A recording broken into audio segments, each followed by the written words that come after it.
G'day, Tragic here. Well, what is it, 4 months maybe since I started this one? Yeah, let's get going! Yeah, let's make a move on this Let's Play.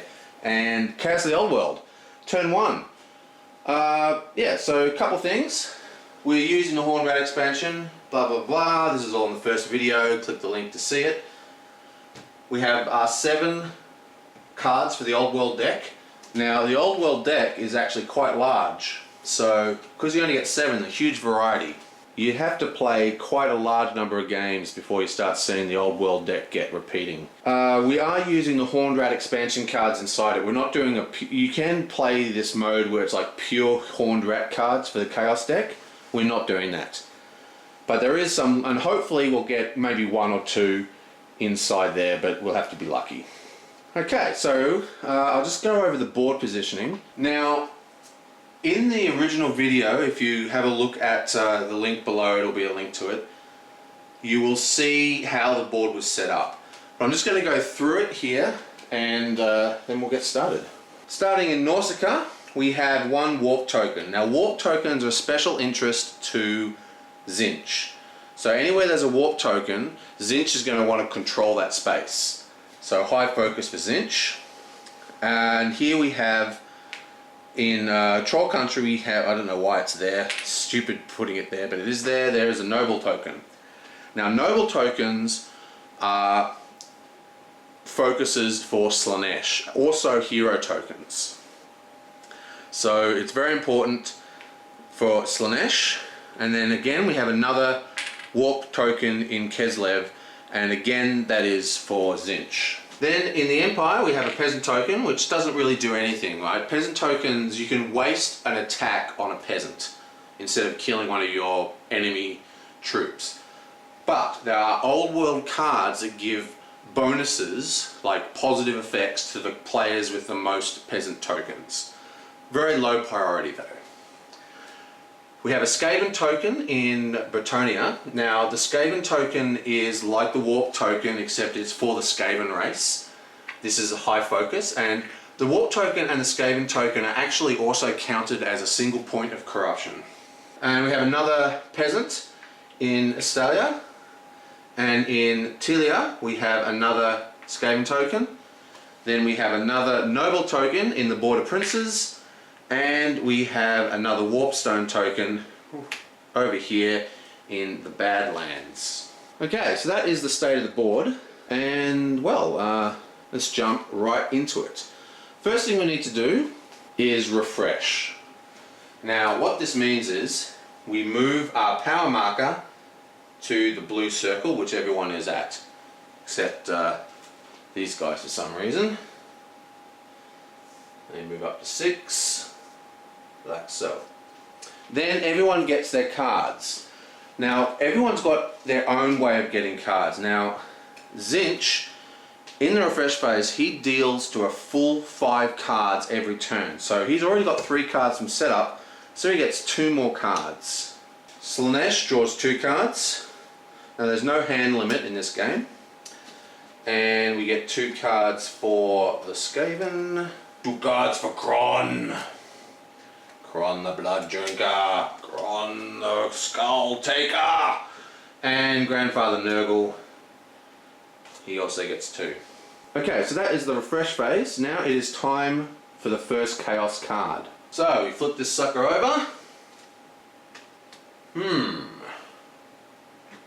Place 1 hero token in each of the 3 different populous regions.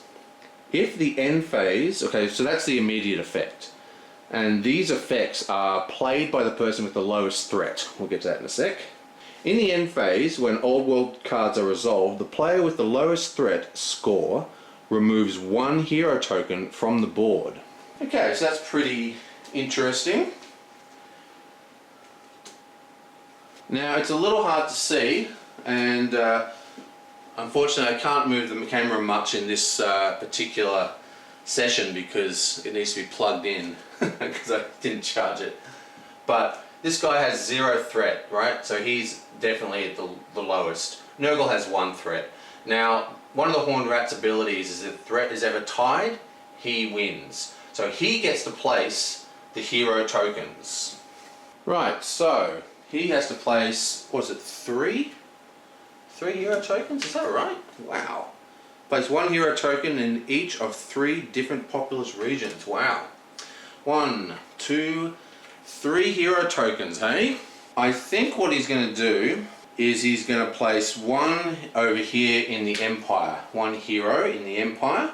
And let's place one in Kiev. No, let's place one in Tilia. And we'll place another one in Kiev. Yeah, we'll put one in Kiev. Now what the hero tokens do is that the hero tokens destroy units at the end phase. So what this means is every time the resolvement happens for the hero tokens, whoever has the highest threat and a figure in that region loses 1 figure no matter what it is. Because it's basically got a hero questing around, screwing everything up for us evil gods. So it's good to get your threat low if you can, but your threat goes up pretty fast in this game. So he has placed one. He figures, the Skaven figure. Why do we put one in our own? Let's move that one. Put this one here in the Border Princes. So the Skaven figure, this is a 5 victory point place. So we'll put one here. It's going to stop people rushing into it. We'll put one over here next to the warp token in Kislev, which should mean that it'll make it harder for Tzeentch to acquire that warp token, which means he's basically going to have to go to Nausicaa. And Nausicaa is only worth 1 point. It's in the middle of nowhere, so that's all pretty good. The other one he's putting in here in the Border Princes because of Slaanesh. Because Slaanesh will get an extra point for this guy. See, everywhere one of these goes, so if I put it in here, for example, it fights my own Skaven thing, this fights my own Skaven. I guess I could put it down here, but I'm going to stick it up here, which means that Slaanesh is going to have a hard time there. Actually, no, I'm going to put it here. I'm going to put it here in Estalia. Right, so that's the end of that. Because Estalia is worth 4 victory points. So now it is Khorne's turn.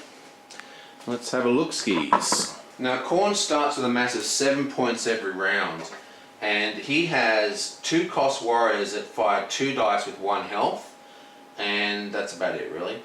And he's got a whole bunch of cards here. He's got the very expensive one, a couple of 1 costs, and 2 0 costs. So let's have a quick look at these. Okay, so he is not going to do anything. He is basically going to spend 1 point, grab a cultist, and he's going to start moving into the Empire here. Okay, so good old Nurgle. Let's have a look at his cards. Well, he's also going to spend 1 and grab a cultist, and he's going to place his in Betonia. Slaanesh, Tzeentch, my great buddy.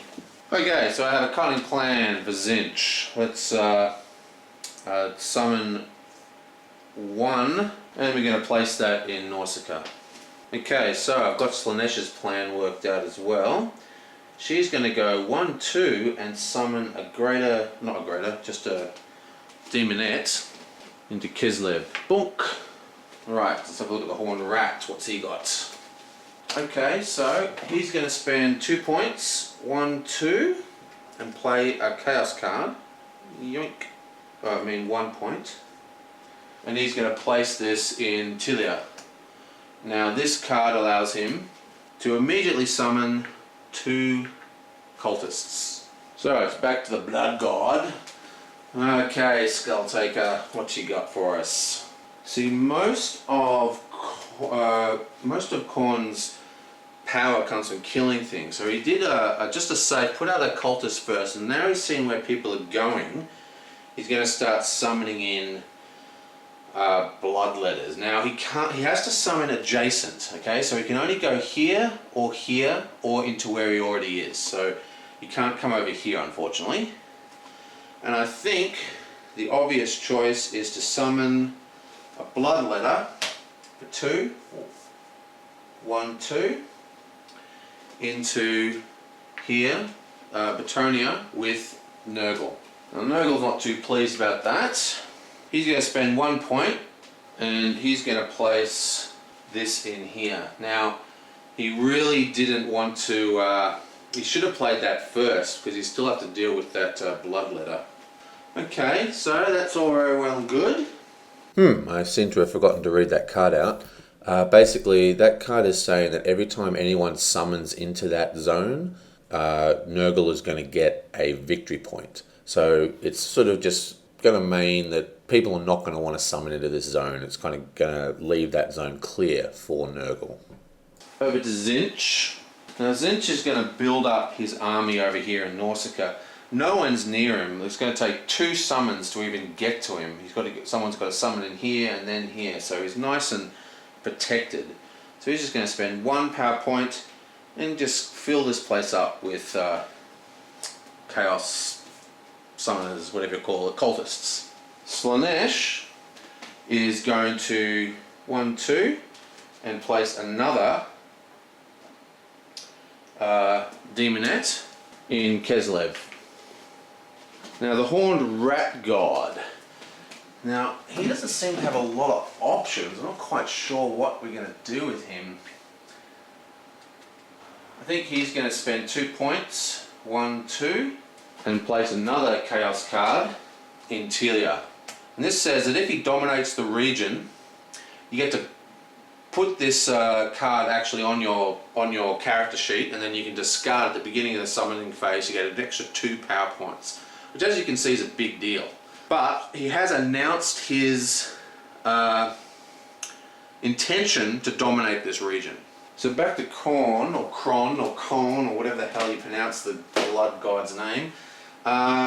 He still needs to do some killing, so I think he's going to spend another 2. Actually, let me have a look at his cards again. Actually, he's going to spend 1 and place a cultist in the Empire here. Donk. Now Nurgle going to use 2, 1-2, and place out another Chaos card. This one is Choking Stench, and this means that all battles are going to roll, all opponents' cards are going to roll 1 less die, which is going to protect his people there. So he's basically announcing his wish to populate that sector. Tzeentch's turn again. 1, out comes another cultist. Slaanesh's turn. He's only got 2 power points left. And we had a plan here. What was it? For 0 cost, he's going to cast Demonic Subtlety. And come down here. Your warriors and greater demons in this region each place 1 corruption token during the corruption phase. Nice. The Rat God is going to spend 1-2 and place out 1 ogre. Try and seal up this area. Now he's definitely won the domination, because domination here is 1, 2, 3, 4, 5, 6. He only needs 2 to win.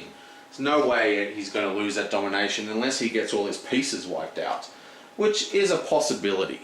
We'll see how that goes. Right, so it's back to Khorne. Now he has another 3 spots left. I'm going to spend 1, put out another cultist in here. Boom. Oops, sorry, Slaanesh. And now Nurgle is just going to basically just spend 1, place a cultist in that same location. Okay, so what's happening over here is we're going to place another cultist in here for Tzeentch. And Slaanesh has 2 points left. He's going to spend 2, 1-2.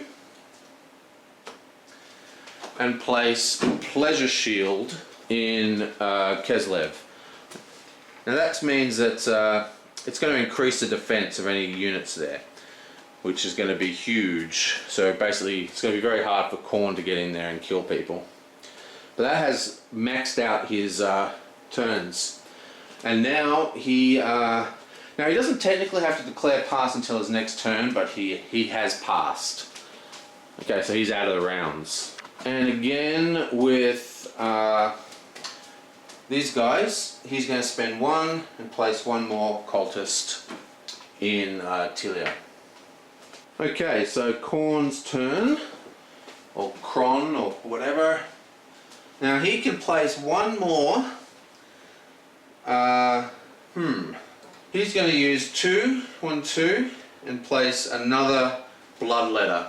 Okay, and that bloodletter is going to hop over here. Grandpappy Nurgle is going to summon a Plague Bearer. They only cost 1, his battle guys, but they've only got 1 attack, 1 defense, so they're quite weak. Actually, he's going to summon a Cultist for Britannia, and that's going to assure Britannia's going to get 2 corruption tokens, because the bloodletter, you know, Kron's going to roll 2 dice. So if he rolls 2 dice, he'd do a lot of damage. But the thing is, he could do 2 hits, because you only need a 4 or better to hit. It's like a 50-50 chance practically. So, but this card, one of these cards, I forget which, it means that he only gets to roll 1 dice less. So he's actually only going to roll 1 dice. So to assure that we place 2 corruption tokens, we need 3 cultists. Okay, and he's out. Now it's Zinch's turn again. Okay, so Zinch is the last player, and he's got some tricky stuff he's going to do. Basically, the first thing he's going to do, he's going to play a Warp Portal here, and this is going to transfer 1 unit all the way over to the Badlands. And to do that, he must discard a card. So he's discarding this card. You don't have to reveal your discarded card. So I'm putting the cards under the deck face up. So when you get to the face up card, you just reshuffle. So he's having 2, like a whole discard pile. Now everyone's passed, so he gets another turn. And what he's then going to do is, for 1 point, he's going to cast Convocation, and he's going to move 1 unit over here, put this here, and this allows him to move 3 units to that location. But he is only going to move 1. Yoink. Because it says move up to 3. So he's going to place his cultists over here. Now, it's still his turn. He's got 1 more point. Because he's only used 1, 2, 3, 4, 5 points, and he starts with 6. So he's got 1 more point to spare. What to do with it? What to do with it? I think he might use this, not for any other reason, except of course that he can, to summon 1 extra to place a warrior in this region here. And now he passes. Okay, so typical Zinch being all tricky. Right, so that is the end of the summoning phase. Woohoo! We're almost finished the first turn. We now go into the battle phase, and there's only 2 battles, so let's do it. Is between Khorne and between Khorne and the cultists here, and the second battle is between this plague of rats. There's an ogre here as well, and this bloodletter. Okay, so let's do this. We'll start with these guys. Okay, so Khorne gets 2 dice, but of course the card means he only gets to roll 1. So what he's looking for here is a 6. A 6 in this game is called an explosion, and when you get an explosion you get to roll again. 1, it's not even a hit, so terrible. Terrible. Okay, now only warrior units fight, so the cultists don't actually fight, they are used to place corruption tokens. Now we have 2 warriors here. We have 1 for the rat guy and 1 for Khorne. So I can never remember how to pronounce his name. Okay, let's do it. Come on, more blood for the blood god.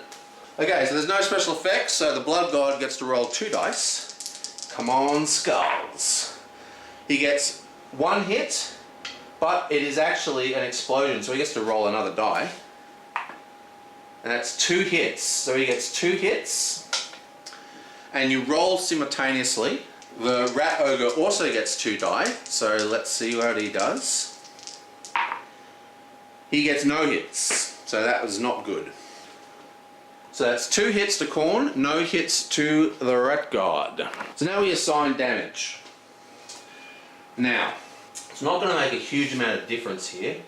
So I think what we're going to do is we're going to take out, so we're we can either kill 2 cultists or kill the ogre. Now the ogre's more expensive. I think we're gonna, we're gonna kill the ogre. So we kill the ogre, and he's destroyed. He takes 2 hits to kill an ogre, and because Khorne destroyed somebody, he gets a dial token for that zone. Okay, and the ogres are put back in place. Okay, so now we're resolving domination. So domination works like this. Each unit is worth 1 point plus the points on the card. So that is 2 points. The resistance value is 1. 2 is greater than 1. So, boom! Tzeentch gets a victory point. Okay, so the next place that's got action going on is here. Domination value is 3. We have 1, 2, 3, 4. That is a win. So, Slaanesh gets 3 victory points. Go Slaanesh. Okay, so in the Empire, so resistance of 5, we only have 3 here, so let's just move along. Down here, we have a mighty 5. 1, 2, 3, 4, 5, 6. We've got 6, beg your pardon. Beats 3. So Grandpapa goes to 3 victory points. Nice. Okay, the next place that's got some action is down here. We have a domination value of 1, 2, 3, 4, 5, 6 versus 2. So that is definitely a win. That's 2 points to the Skaven. Okay, so this is an interesting one for, here's my phone. This is an interesting one for 2 reasons. 1, we have 1 unit and we have a resistance of 1. But you need to be higher than 1, okay? So already we failed. But this also has a noble hanging out here. And, you know, he rallies troops around him, you know, he's got some cred going on with the local populace. So that increases the resistance value. So this is actually a resistance value of 2.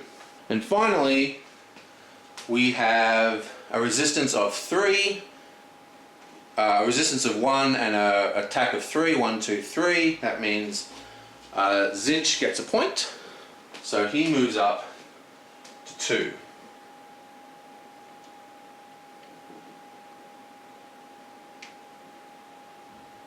Now it is the corruption phase. I'll zoom out for this one. We have 2 corruption from 2 cultists in Nausicaa. We have 2 corruption for Slaanesh in Keslev. Now normally cultists don't drop corruption tokens, but he played that card that allows him to, so he gets 2 there. Khorne gets 3 corruption. Nurgle gets 3 corruption. And we get another 2. Now the rat guys, like the Skaven, don't put down corruption tokens, so don't worry about that. And we get another 2 corruption here for Tzeentch. Now, what's interesting is Tzeentch put down 2 corruption tokens where there's a warp stone and another magic symbol. Same over here, 2 corruption tokens, a warp stone and a magic symbol. That means he gets 2 separate dial counters. So he gets 2. Nurgle placed 2 corruption counters, so he gets a dial counter as well. So there you go. Bonk. Finally, the Skaven dominated a region where there was a Skaven token, which means they also get a dial token. Nice. Woohoo! Okay, so now it's the cleanup phase, and this is very simple. Basically, you just pick up all these cards like so. Bonk, bonk, ya bonk, ya bonk, ya bonk, ya bonk, ya bonk, and ya bonk. Now all these cards get placed at the bottom or in the discard pile for the various heroes, but there is a special case going on for the Skaven. The Skaven, you see, has a special card that says that it goes on his power sheet. And what that means is he now has the ability at the beginning of the summoning phase, so he has to do it before anything else and before Khorne has his turn. he can discard it from his power sheet, which is like, you know, his player board, and get 2 extra power tokens. So this one goes at the bottom. And this one goes on his power sheet. We now have to resolve the hero tokens. Everywhere there's a hero token, we lose 1 character. So, no hero token there. There's a hero token there, so we lose one of his Slanesh guys. There's a hero token here, so bye-bye one of them. Hero token, so that's 1, 2, 3 hero tokens. Okay, so they're all gone. It's the end of that. And now we resolve the old world card. Now the old world card under the line has an extra bit of text. At the end of the phase, the old world cards are resolved. The player with the lowest threat removes 1 hero token from the board. So he is going to remove this one here in Felstar, which probably means he's going to start populating that region. Right, and now it is time to advance the dials. Now what happens is everyone who's got 1 token, so we have the Horned Rat, Khorne, and oh wait, Slanesh is supposed to have 1. No, Tzeentch has 2 and Slanesh has 1, because Slanesh placed 2 corruption tokens in a place that has a hero token. So everybody gets to advance 1 dial. So it was a very good turn for everybody. But the person who has the most tokens, which in this case is Tzeentch, gets to advance 2 dials. Starting with Crone, score 4 VPs. So Yonk straight up to 4. Nurgle moves 1. Yonk, score 3 VPs. That moves him down to 6. Yadoing. Tzeentch moves 2. How awesome is that? So boom, place 1 warp stone. Boom, upgrade card. Oh yeah. Okay, so he's going to place a warp stone in Estalia here. And now he gets an upgrade card. These are the upgrade cards, and they upgrade the abilities of your units, mainly. And these are the new ones that I've not used before. These are all from the Horned Rat expansion. So let's have a look. Okay, so there's some really good powers here. It's a toss-up between Mystical Disregard. Once per round you may play a Chaos card on top of an opponent's card. So that basically means that you can play cards, you know, even if there's spaces are taken up. That's really cool. That's very strong. I think that's the one I want. But there's this other one which is really, really good. When you play a Chaos card with a magic symbol, you may immediately summon a horror to that region for 0 points, which is also really, really, really good. So they're very, very powerful. Now his next upgrade card is another 2 points away. And I think he's going to take the horrors. Is we just place this upgrade card like this, because sometimes it changes the stats, and in this case it doesn't change the stats. Okay. No victory points though. So 1 dial turn for Slanesh for 3 victory points, which sends him down to 6, equal with the Great Grandpapa. And finally, we get 1 dial turn for the rat, summon 1 cultist. Okay, so he gets to summon a cultist. Normal rules for summoning applied. He's going to place it in Estalia. And that is it. That is turn 1 of Cast in the Old World. Whew, I'm a little rusty. I think this was a really good turn for Tzeentch. Tzeentch got 2 turns and he spread out all over the board, you know, and the only being able to summon into adjacent zones is a really big deal. Now Khorne didn't have a very good start, but now that he knows where people are, he can really start laying in the pain. So he's probably going to make a good comeback next turn.